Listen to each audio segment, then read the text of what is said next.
আহ, অনেকে বলছে যে আওয়ামী লীগ কি ধরনের প্রস্তুতি রাখছে যখন কথা হচ্ছে আওয়ামী লীগ নির্বাচনে ফিরছে কিংবা রাজনীতিতে ফিরছে। আওয়ামী লীগ মূলত তিন ধরনের প্রস্তুতি নিয়ে রেখেছে।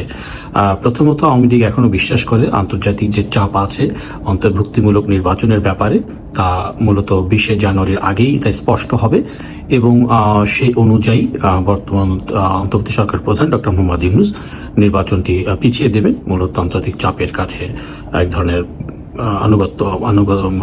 নতি স্বীকার করি।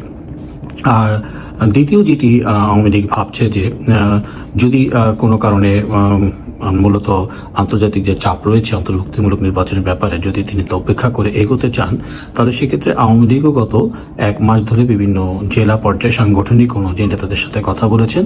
ফলে তারাও কিন্তু মাঠে নামার প্রস্তুতি রেখেছেন। সম্ভাব্য ডেডলাইন ধরা হয়েছে 18 জানুয়ারি। তো 18 জানুয়ারি পর্যন্ত আওয়ামী লীগ মূলত দেখবে আন্তর্জাতিক চাপটি কি অবস্থা রয়েছে এবং সেক্ষেত্রে সরকারের অবস্থানটি কি। মূলত আওয়ামী লীগের নেতাকর্মীদের এক ধরনের মাঠে নামার নির্দেশ রয়েছে 20শে জানুয়ারি বা 19শে জানুয়ারি থেকেই। মূলত তারপরেই রাজনীতির যে ময়দান সেটি এক ধরনের সংঘাতময় হয়ে উঠতে পারে বলে নির্বাচন বিশ্লেষক যারা আছেন রাজনীতি বিষয়ে তারা মনে করছেন। ঢাকা মেট্রোপলিটন পুলিশ সহ বিভিন্ন দপ্তরেই মূলত বিভিন্ন পর্যায়ের প্রস্তুতি তারা রেখেছে আওয়ামী লীগের এই সম্ভাব্য নিয়ে যে কোনোভাবে নির্বাচন প্রতিহতের জন্য। আপনারা দেখবেন ইসলামী শাসনতন্ত্র আন্দোলন আলাদাভাবে মূলত তারা প্রার্থী দিয়েছে। এখানে একটি রাজনৈতিক কৌশল রয়েছে। তো মূলত বলাই যাচ্ছে যে দেখবেন যে যারা কদিন আগেও এই ইউনূস সরকারের প্রশংসা করছিলেন তারা কিন্তু এখন ইউনূস সরকারের প্রশংসা করছেন না, বরং ব্যর্থতার কথা বলছেন। ডক্টর দেবপ্রিয় ভট্টাচার্য তাদের মধ্যে একজন। তিনি সরাসরি বলছেন যে সরকার দেশ চালাতে ব্যর্থ, তারা কিভাবে নির্বাচন করবে। ডক্টর বদিউল আলম মজুমদার একইভাবে কথা বলছেন।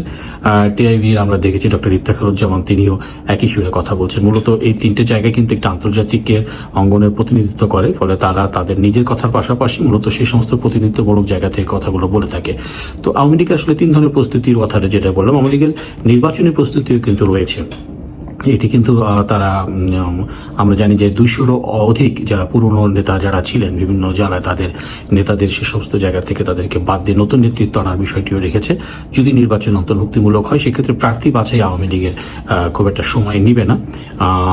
এটি একটি তাদের প্ল্যান এতে রয়েছে। প্ল্যান বি হচ্ছে যদি আন্তর্জাতিক চাপ বজায় থাকে সে অনুযায়ী যদি নির্বাচন হয় তাহলে তার সমস্ত প্রস্তুতি আওয়ামী লীগ রেখে দিয়েছে। প্ল্যান সি হচ্ছে যে যদি কোনো কারণে ডক্টর মোহাম্মদ ইউনূস তার সিদ্ধান্ত অনড় থাকে নির্বাচন অনুষ্ঠানের ব্যাপার, সেক্ষেত্রে আওয়ামী লীগ তার সাংগঠনিক প্রশক্তি নিয়ে 19শে জানুয়ারি বা 20শে জানুয়ারি থেকে মাঠে থাকবে এবং সেক্ষেত্রে রাজপথ তাদের দখলে থাকবে এবং নির্বাচন প্রতিহতের যে ঘোষণা শেখ হাসিনা রয়েছে সেটির সাথে একাত্মবোধ করবে বলে এটি জানা গেছে। তো যাই হোক, এখন মূলত বোঝাই যাচ্ছে যে যত দিন যাচ্ছে তত রাজনৈতিক পরিস্থিতি এবং নির্বাচন নিয়ে সরকারের দৃঢ়তা রয়েছে যেমন, তেমন আবার আওয়ামী লীগের প্রতিহতের ঘোষণায় এক ধরনের সংঘাতময় পরিস্থিতির আশঙ্কা করছে। আবার লক্ষ্য করতে দেখা যাবে যে জামাতের যে অংশটি এনসিপির যে অংশটি বেশ উগ্রবাদী ছিল তারা কিন্তু হঠাৎই খুব চুপচাপ। ফলে তারাও যে সহসা এই নির্বাচনের ভণ্ডুলের জায়গায় মাঠে নামবে এমন কথাও বলা হচ্ছে রাজনৈতিক মহল থেকে, যদি তাদের মাঠ অনুকূলে তারা না দেখে। তো মূলত বলা যেতে পারে যে সামনের যে সপ্তাহ সেটি নির্বাচনের একটি অনুকূল নয়, প্রতিকূল একটি পরিস্থিতি অপেক্ষা করছে। দেখা যায় সরকারের ভূমিকা কি হয়। আর মাত্র 26 দিন পরেই বাংলাদেশের আসন্ন ত্রয়োদশ বিতর্কিত জাতীয় সংসদ নির্বাচন। শেখ হাসিনা ক্ষমতাচ্যুত হওয়ার পর থেকে তিনি ভারতে রয়েছেন, আর নিজেদের দেশে তার দল আওয়ামী লীগের যাবতীয় কার্যক্রম নিষিদ্ধ করেছে বাংলাদেশের অন্তর্বর্তী সরকার। ফেব্রুয়ারি নির্বাচন ও গণভোট, তাতে আওয়ামী লীগের অংশগ্রহণের সম্ভাবনা বা দলের সমর্থকদের প্রতি আহ্বান থেকে তার দেশে ফেরার শর্ত, এসব বিষয় নিয়ে কলকাতার বাংলা নিউজ পোর্টাল এই সময়কে দেওয়া এক সাক্ষাৎকারে খোলা মনে প্রতিটি প্রশ্নের সবিস্তারে জবাব দিয়েছেন বাংলাদেশের নির্বাসিত প্রধানমন্ত্রী শেখ হাসিনা। এই সময়ের এই ইমেলে সাক্ষাৎকারটি গ্রহণ করেছেন অনমিত্র চট্টোপাধ্যায়। এই অনমিত্র চট্টোপাধ্যায় বাংলাদেশেও এসেছিলেন এবং বাংলাদেশের আরেকটি প্রধান রাজনৈতিক দল বিএনপির মহাসচিব মির্জা ফখরুল ইসলাম আলমগীরের যে সাক্ষাৎকার নিয়েছিলেন এবং সেই সাক্ষাৎকার পরবর্তীতে মির্জা ফখরুল ইসলাম আলমগীর অস্বীকার করেছিলেন। সেই সাক্ষাৎকার গ্রহণকারী অনমিত্র চট্টোপাধ্যায় ইমেলে শেখ হাসিনার সাক্ষাৎকার গ্রহণ করেছেন। আমরা সাক্ষাৎকারটা নিয়েই মূলত আলাপ করতে চাই। ইমেলে প্রশ্ন করছেন অরবিত্র চট্টোপাধ্যায় যে ভারতে আপনি কেমন আতিথেয়তা পাচ্ছেন, আপনি কি কোনো আন্তরিকতার অভাব বোধ করছেন? শেখ হাসিনা উত্তর দিয়েছেন, ভারত আমাদের দীর্ঘদিনের বন্ধু এবং আমাকে স্বাগত জানানোর জন্য আমি প্রধানমন্ত্রী মোদী ও ভারতের জনগণের সমর্থন ও মানবিকতার প্রতি গভীর কৃতজ্ঞ। আমাদের দুই দেশের সম্পর্ক অত্যন্ত গভীর ও বহু বছরের পারস্পরিক শ্রদ্ধা এবং সহযোগিতার মাধ্যমে তা গড়ে উঠেছে। অবাধ ও অন্তর্ভুক্তিমূলক নির্বাচনের আহ্বান জানিয়ে এবং সংখ্যালঘুদের উপর নির্যাতনের বিষয়ে উদ্বেগ প্রকাশ করে ভারত নীতিগত অবস্থান নিয়েছে। ধর্মীয় সংখ্যালঘুদের উপর হিংসা, দীর্ঘদিনের অর্থনৈতিক অংশীদারি নষ্ট হওয়া এবং ঢাকা থেকে সরকারি কর্তাদের বিদ্বেষপূর্ণ মন্তব্যের বিষয়ে ভারতের উদ্বেগ যথার্থ। কূটনৈতিক প্রাঙ্গণে হামলা, আমাকে প্রত্যার্পণের দাবিতে মিছিল এবং বিচ্ছিন্নতাবাদী গোষ্ঠীগুলোকে আশ্রয় দেওয়া নিয়ে এনসিপির হুমকি, এগুলো বাংলাদেশের জনগণের প্রতিনিধিত্ব করে না। এগুলো অন্তর্বর্তী সরকারের আশকারা পাওয়া চরমপন্থী জঙ্গিদের কাজ। জাতি হিসেবে আমাদের পথ চলার মূলনীতি সর্বদা ছিল সবার সঙ্গে বন্ধুত্ব, কারো সাথে বৈরিতা নয়। আমি নিশ্চিত যে আমাদের সম্পর্ক এই কঠিন সময় অতিক্রম করবে এবং বাংলাদেশিরা তাদের নিজেদের সরকার বেছে নেওয়ার স্বাধীনতা পাবে, তখন তা আরো শক্তিশালী হবে। দ্বিতীয় প্রশ্ন করেছেন, এই সময় মুক্তিযুদ্ধের চেতনা ও স্বাধীনতা বিরোধী শক্তির এই আধিপত্য কি বাংলাদেশে চিরস্থায়ী হয়ে গেল? শেখ হাসিনা বলছেন, 1971 সালের মূল্যবোধ আমাদের দেশের অস্তিত্বের সঙ্গে মিশে রয়েছে। যে শক্তিগুলো এই মূল্যবোধ মুছে ফেলতে চায় তারা ইতিহাসের বিরুদ্ধে লড়াই করছে। আজ বাংলাদেশে আমরা যা দেখছি তা আমাদের পূর্বপুরুষদের লড়াইয়ের মূল্যবোধের সম্পূর্ণ বিপরীত।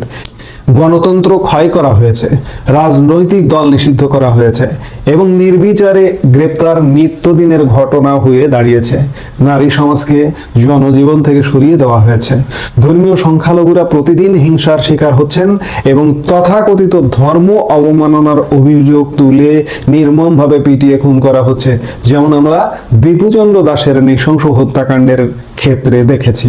পাকিস্তানের সঙ্গে ঘনিষ্ঠ হওয়ার জন্য অন্তর্বর্তীকালীন সরকারের প্রচেষ্টা 1971 সালে নিপীড়ন থেকে দেশ মুক্ত করতে লড়াই করা শহীদদের প্রতি অপমান ছাড়া কিছুই নয়। অন্তর্বর্তী সরকার আমাদের মুক্তিযুদ্ধের চেতনা মুছে ফেলার যতই চেষ্টা করুক না কেন, পাকিস্তান যে গণহত্যা চালিয়েছিল তা কখনোই ভোলা যাবে না। আমরা যেন ভুলে না যাই যে পাকিস্তান কখনো এই গণহত্যার জন্য প্রকাশ্যে ক্ষমা চায়নি। স্বাধীনতা বিরোধী এই শক্তিগুলি আমাদের প্রতিষ্ঠার নীতিগুলি ধ্বংস করার চেষ্টা করেছে, কিন্তু তারা সফল হবে না, কারণ বাংলাদেশ তার জনগণের, সাময়িকভাবে ক্ষমতা দখলকারী কোনো চরমপন্থীদের নয়। নেক্সট প্রশ্ন করছে, এই সময় যে মোহাম্মদ ইউনূস সরকার 12 ফেব্রুয়ারি বাংলাদেশের যে নির্বাচনের ডাক দিয়েছে, আপনি কি মনে করেন তা অনুষ্ঠিত হবে?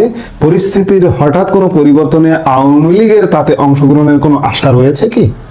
শেখ হাসিনা উত্তর দিচ্ছেন, ফেব্রুয়ারিতে নির্বাচন হবে কিনা তার চেয়ে বড় কথা হলো সেই নির্বাচন অবাধ, সুষ্ঠু এবং অংশগ্রহণমূলক হবে কি না। আওয়ামী লীগকে নিষিদ্ধ রেখে অনুষ্ঠিত নির্বাচন কেবল নামমাত্র নির্বাচন এবং তা গণতন্ত্রের প্রতি উপহাস। শরীফ ওসমান হাদির হত্যাকাণ্ড তথাকথিত এই গণতান্ত্রিক প্রক্রিয়ার অবস্থা সম্পর্কে সবকিছু বলে দেয়।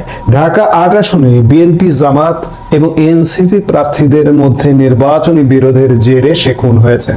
এর জবাবে প্রশাসন আওয়ামী লীগ সদস্যদের বিরুদ্ধে ধরপাকড় শুরু করে এবং বিশৃঙ্খল জনতাকে সংবাদ মাধ্যম, সাংবাদিক, কূটনৈতিক মিশন এবং সাংস্কৃতিক প্রতিষ্ঠানের উপর হামলা চালানোর সুযোগ করে দেয়। নির্বাচনে অংশ নিতে চাওয়া প্রকৃত স্বতন্ত্র প্রার্থীদের অংশগ্রহণে বাধা দেওয়া হচ্ছে। রাজনৈতিক নিপীড়নের কারণে বাংলাদেশের ওয়ার্কার্স পার্টির মতো বৈধ দলগুলি নিজেদের প্রত্যাহার করে নিয়েছে এবং মনোনয়ন ফর্ম কেনার চেষ্টা করায় পুলিশের হাতে গ্রেপ্তার হতে হচ্ছে যদি তারা বিএনপি বা জামাত ঘনিষ্ঠ গোষ্ঠীর অনুমোদিত না হয়। এটি কখনোই একটি অবাধ ও সুষ্ঠু নির্বাচনের পরিস্থিতি হতে পারে না। গণতান্ত্রিক পরিবেশ ফিরে আসার উপরে আমাদের অংশগ্রহণ নির্ভর করছে। পরিবেশ ফিরবে, বেআইনি নিষেধাজ্ঞা তুলে নেওয়া, মিথ্যা মামলায় আটক রাজবন্দীদের মুক্তি দেওয়া এবং সত্যিকার অর্থে অবাধ নির্বাচন নিশ্চিত করা হলে তখন। ইউনূস জানেন বাংলাদেশিদের সামনে প্রকৃত বিকল্প দেওয়া হলো তারা আমাদেরই ভোট দেবেন, তাই ব্যালট বাক্সে আমাদের মুখোমুখি হওয়ার বদলে তিনি আমাদের কার্যক্রম নিষিদ্ধ করেছেন। আমি হতাশ যে জাতিসংঘ পর্যবেক্ষক পাঠাতে অস্বীকার করেছে। আন্তর্জাতিক সম্প্রদায়কে অবশ্যই গণতন্ত্রের পক্ষে দাঁড়াতে হবে, অবাধ, সুষ্ঠু ও অন্তর্ভুক্তিমূলক নির্বাচনের আহ্বান জানাতে হবে। অনির্বাচিত শক্তিগুলোকে আমাদের দেশের গণতান্ত্রিক ভিত্তির অপূরণীয় ক্ষতি করার সুযোগ দেওয়া উচিত নয়। এই সময়ের আরেকটি প্রশ্ন, বাংলাদেশের কোটি কোটি আওয়ামী লীগ সমর্থক চরম নিপীড়নের মুখেও মুক্তিযুদ্ধের চেতনা এবং নৌকা প্রতীকের প্রতি অনুগত। নির্বাচন হলে আপনি তাদের কি ভূমিকা পালন করতে বলবেন? শেখ হাসিনার উত্তর, আজকের বাংলাদেশের রাজনৈতিক সংশ্লিষ্টতা কারাদণ্ডযোগ্য অপরাধ হয়ে দাঁড়িয়েছে। 120 জনেরও বেশি সংসদ সদস্য সহ 1,52,000-এরও বেশি আওয়ামী লীগ সমর্থক বর্তমানে সাজানো ও রাজনৈতিক উদ্দেশ্য প্রণোদিত মামলায় জেলে বন্দী রয়েছেন।